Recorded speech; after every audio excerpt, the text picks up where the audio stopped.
Welcome to Blizzard Fire. We hope this video helps fire up your solution. In this video, I will explain how to make pudding perfectly. First, gather your ingredients. You'll need milk, sugar, cornstarch, and your chosen flavorings. Accurate measurements are key, so use proper measuring cups and spoons. Fresh ingredients make a big difference in the final taste and texture of your delicious pudding. Now, let's get mixing. First, whisk your dry ingredients together in a saucepan. This prevents lumps later on. Then, slowly add cold milk, whisking continuously until everything is smooth. Cook this mixture over medium heat, stirring constantly with a whisk or spoon. This ensures even cooking and prevents scorching on the bottom. The secret to perfect pudding is knowing when it's done. Cook until the mixture is thick enough to coat the back of a spoon. It should hold its shape slightly when you run your finger across the spoon.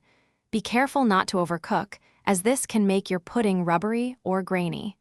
Remove it from the heat as soon as it reaches this ideal consistency. Once cooked, pour your hot pudding into individual serving dishes or a larger bowl. To prevent a skin from forming on top, press plastic wrap directly onto the surface of the warm pudding. Allow it to cool slightly at room temperature, then refrigerate for at least 2 hours. This chilling time is crucial for the pudding to set perfectly and develop its full flavor. Thanks for watching. If you found this helpful, don't forget to like and subscribe.